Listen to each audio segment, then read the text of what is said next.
So what's up, everyone? It is your girl Gel Beauty 87 here, aka Grace, and today we're gonna get into the new Dior Backstage concealer. So I saw this on Trendmood that it finally launched, and it launched on Dior's website and it's still not on Sephora. So I was like, let me go and sneak over to Dior's website and grab it really quick. So as usual, packaging is on point. I mean, look at it. Hello. And then I got a couple little samples. So I think this is my 2 perfume samples in the cute little bag. So I just got 2 Miss Dior samples. They had like 2 different scents of Miss Dior, so I just grabbed those. So I figured we need to show those. So the star of the show is this Dior Backstage Flash Perfector Concealer. This retails for $29 if I remember correctly. I'm gonna go on their website real quick and check. But it said it's a high coverage, natural glow finish, crease proof and waterproof concealer. So sorry y'all, I'm trying to get used to this new iPhone because the Safari part is at the bottom where you type in stuff, and I'm like, what is this? So let's go to Dior Backstage Concealer. Yeah, here it is. So it says it comes in 22 shades. And I have the shade 4W if I remember correctly. Yeah, 4W. 6N is the shade I wear in the foundation and the powder if anyone's curious. It says a new addition to the Dior Backstage line. The Flash Perfector Concealer is a full coverage concealer for the face and body with a crease-proof, waterproof formula that blends seamlessly with the skin for a radiant and natural finish.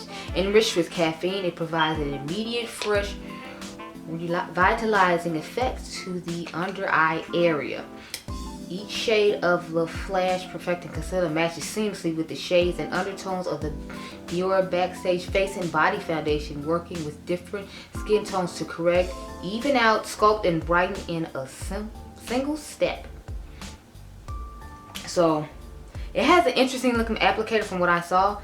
It says this is composed of 22% pigment. This face and body complexion concealer ensures a high coverage finish, and I'm pretty sure it was $29 like I said. Let me double check. Yes, $29. So let me click on the one I bought. So it's this medium skin with golden undertone, but y'all know I like to have brightness on these eyes, which is why I bought the one I bought. And the cute thing to me is like it's a little like bottle version of the foundation. If you all have seen the foundation, then you know I'm actually not using that foundation today. I'm going to use this Dior Forever, what is this, Natural Nude 24-hour wear foundation with natural perfection, and it has floral skincare in it. And this is the shade 6N. Like I said, I wear 6N in Dior foundation. So let's get to it. I'm going to use my Smashbox Oil and Shine Control. I feel like I should stop using this though, because I think they came out with new primers and these are gone. Don't quote me though, but like this is actually my favorite primer from them. I feel like it does a good job when it comes to you know, priming my skin or whatnot. So I'm using it today, but I'm trying not to like use it normally, but it's like my everyday go-to primer I use on my face, so it's kind of hard. Lately I've been trying to use like the e.l.f. gripping one to just use up something different and new, so that way I don't use stuff that you all can't get. So I'm trying, girl, I'm trying. So it says this is supposed to color correct, so I'm curious about that. As you can see, I got quite a light shade, but since it's for my under eye, it had a weird little brush applicator to it from what I saw, from what I remember. I think this foundation was like $54 if I remember, don't quote me. This is shade 6N. My only issue with Dior foundations is I feel like they always have a really orangish reddish undertone to them, and they don't see, look at that, like look how orange that is. No girl, no. Dior, wow, no girl. Yeah, but you know, we're just gonna have to work with her. I usually just end up putting like a yellow pigment in it to make it brighter, or make it more, you know, closer to golden undertone like I'm hoping. Because to me this is a neutral, this is just orange. But the thing is with face and body, I feel like that's actually neutral, so I don't know what it is about the ones in the glass bottle that they always have that red undertone or orangish looking undertone to them. But the Dior face and body, when it's neutral, it literally is just neutral. It doesn't have this type of undertone to it. So I do get kind of irritated with the ones in the bottle for that reason, which is why I usually stick to the face and body. But you know, I was trying to get y'all something different as opposed to Face and Body. I will use the Face and Body another time though with this, just to let you all help to see how it looks. I'll probably use it in one of the pictures on Instagram when I do eye look. So I got eye look to do tonight as well. It's like close to 10 o'clock at night when I'm filming this, so y'all will get the wear test tomorrow, and I'm gonna try to make sure you see this Sunday, but you might end up get this like Monday. I don't know, because I didn't plan on wearing makeup tomorrow. I plan on just kind of relaxing. It's supposed to be 67 degrees here in Chicago, and we don't get spring here as a general rule, so the fact that, you know, we're gonna have a decent weather, I'm like, I wasn't trying to like stay inside and film. If I did, it would be like late at night, and you know, I would have had to wear the makeup all day, which I'm supposed to be taking Adriangameover to practice for the track team at his school, so that means he's supposed to go run around the track tomorrow. So I'm not trying to wear makeup to run around the track, even though it says it's crease proof, and didn't they say something about being waterproof, so that would, you know, help us with the waterproof claims, because I'd be sweating. But I think they mean just like if water splashes on your face, you should be fine, not, you know, go out and run around the track. Anyway, so I have a couple of other caffeine concealers that I want to show you all. The Marc Jacobs one, which is being discontinued. As you know, Marc Jacobs is retiring from beauty, or that's what they're saying. So this is the extra shine. I have the shade Tan 330. Y'all know this is one of my all-time favorite concealers. I live for concealer colors like this. I think this is stunning. And then I have the one from Lip Bar that's supposed to have caffeine in it too. This is the Quick Conceal Caffeine Concealer, and I wear the shade 4.0 Cinnamon. So this is what she looks like. So I'm gonna swatch all of them side by side. Of course, we know I'm going to swatch the Dior one first, since this is the newest one, and then we'll swatch the other ones to compare as far as color goes. But see what I'm talking about with like the top, how it has like that weird brush tip to it. I don't know how I feel about that. I mean, I feel like it could be helpful because you can brush it underneath the eye like you would do with that normal concealer brush, and they just put it on the applicator, which I think is interesting. But I feel like since I'm so used to a doe foot and I'm used to that spreading better, I don't know how I'm going to feel about, you know, this one. So I swatched it in the order of the Dior, then I swatched the Marc Jacobs, and then we're going to do the Lip Bar last. So the Lip Bar is the only one that has a smell to it. Anyway, so this is what they look like. This is the Dior one, 4W. This is Marc Jacobs Tan 330, and this is the Lip Bar and Cinnamon 4.0. So that's what all the concealers look like. They're also to have the caffeine effect to them. Let's finally go ahead and put this concealer on it. We can see how nice she looks on the skin. It looks quite light. But I did that last time. I bought that warm olive and the other Dior concealer, and it was fine. So hopefully, you know, this works out okay.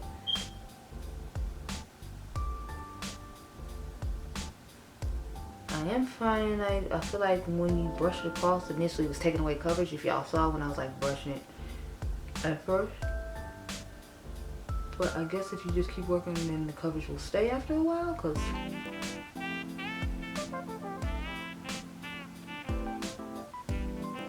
got a little bit more.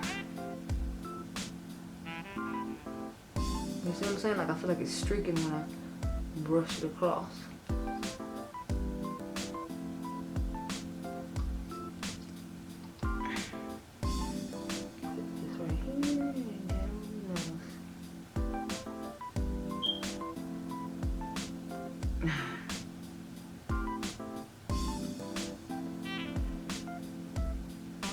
There we go. Now let's blend it on out with the sponge. I'm interested to see if this is going to be something that like dries quick, or if it'll sit for a little while. Because lately I've been noticing a few concealers like dry quick, and I'm not a fan of that. Like the Jacqueline one dries quick, the Morphe one dries quick. I feel like the, what is it, the Good Apple one, I feel like dries quick. So I feel like a few of them been drying quick. So I'm curious to see how long this one can sit.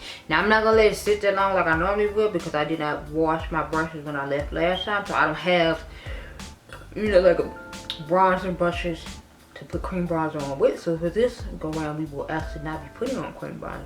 But y'all know I'm gonna put on 2 layers of concealer, because that's what I do here. I just put on 2 layers of concealer. That's just what we do. I'm too sorry.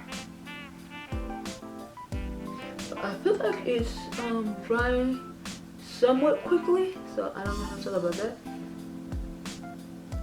And I'm trying to figure out if that fluorescent is the concealer or if that's the foundation. because it's like I'm smelling a floral scent. Remember I told you I was supposed to be floral concentrate in the foundation, so that could very well just be the foundation I'm smelling and not the concealer. I'm not sure. But it's not like it's unpleasant and annoying, it's just more of, you know, like I can smell it as I'm blending out the product, and I'm not sure how long it's gonna linger because this is my first time using it, if it is indeed the concealer. I just wanted to put that in there for the people who are sensitive to scents. So this is what our first coat is looking like. I'm gonna put a second little coat on real quick.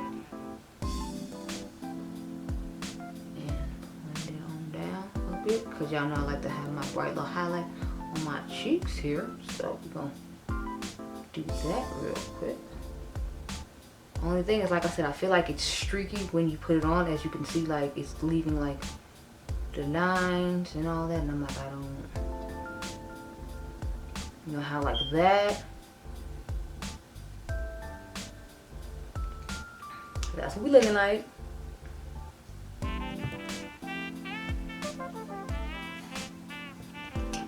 Go ahead and blend this out, because we saw last time if you let it sit for a little bit, it kind of dries down quick. Lately people are having these concealers dry down quicker, and I don't necessarily am a fan of that just because I'm used to letting it sit. But as long as it's giving the same coverage as if I let it sit, I guess I shouldn't be too picky about it, huh?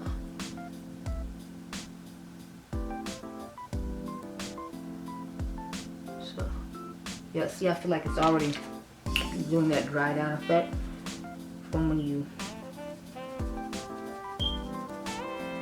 let it sit for a few moments. I hope this is not becoming a trend, but as long as it's giving the same coverage as you having this let it sit, then I feel like it should be fine.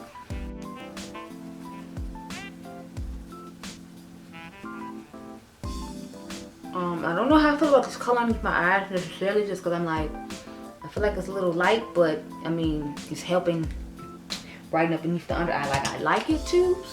Now I'm going to take the LYS powder in the shade Ambition. This is the medium tan shade, the yellow banana-ish looking shade. And just take my brush and start patting. I normally like to do this with my what do you call it? My velvet sponge from ColourPop, but again, I told y'all like I you know, I have already had to wash everything, which means I had to wash that brush too, so it's not gonna naturally dry. You know, somebody should make a beauty blender dryer since they got a beauty blender wash, and make a beauty blender dryer. So that way you can dry this stuff immediately. And then, you know, I can go about using it and re-wet it and everything will be okay. Somebody thinking that while y'all was thinking of this washing machine. They have dryers and washing machines in the real world. Why would you make a dryer for me to dry the sponge with immediately after I, you know, have washed it? Just saying. So I'm liking the way the powder is giving the brightness to the face.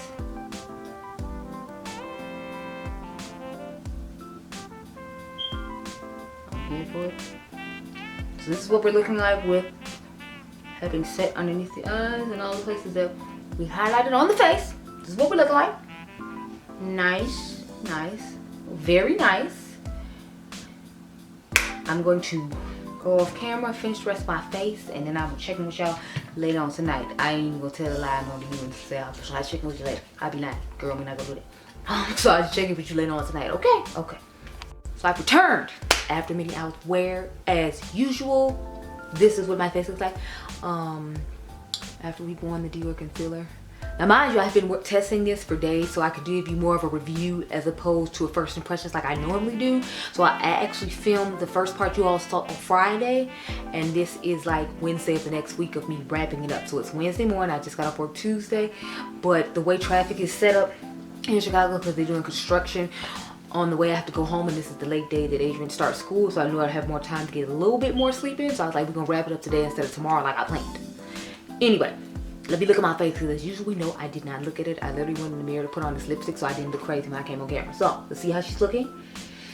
I would say I really like the way it looks. I have on the Makeup Forever foundation today, so I tested it with the Dior Face and Body, of course. I tested it with the Dior foundation you all saw, and I tested with the Makeup Forever foundation that just came out right now. So I have tested it with 3 different foundations, different powders, like I have on the Dior No Face and Body powder along with the Dior concealer, and then I tried it with the One Size powder, and I've tried it with one other powder. I believe it was the Cover FX setting powder, and then I have the Makeup Forever powder underneath my eyes today. I've been using the Light Illusion from Catrice, but they don't make that anymore. A good equivalent to it is the Hourglass setting powder, but you know, we don't talk about them like we don't talk about Bruno. So moving on, let's look underneath the eyes. I think it looks really nice. It is definitely giving full coverage. I do prefer it with this Makeup Forever powder because I like a more yellow based powder, and since I feel like the concealer isn't as warm as I would like it to be, it has more of like a beige-ish type shade to it. I prefer to put the yellow powder on to bring that yellow warmth back into my face. But I really like this concealer. When I first tried it, it looked kind of streaky when you put it on. I told you all that in the intro when you see me applying it, but I think it turned out well. If you're curious what's on my eyes, it is the Hen Dash. I like the formula. It is giving full coverage. It is long wearing and it looks very nice on the skin. I don't feel like it sinks into my pores. I feel like it looks really nice and blurred underneath my eyes, considering I've had it on since like 5 o'clock this afternoon. It is almost 5 o'clock in the morning now. I believe it's like 4:15. So by the time I get back home, it'll be 5 a.m. So I'll have it on from 5 to 5, and I think we look fabulous, all things considered. So those are my thoughts on the concealer. I think it's absolutely stunning and wonderful, and I definitely think you should try it out if you're interested, because y'all know Dior doesn't usually do me wrong, especially when it comes to the Backstage collection, and this is no exception. So I'm here for it. It's a vibe. I hope you all enjoyed this video. Remember, you're all in diamonds. I'll catch you guys in the next one. Be blessed, girl. Bye.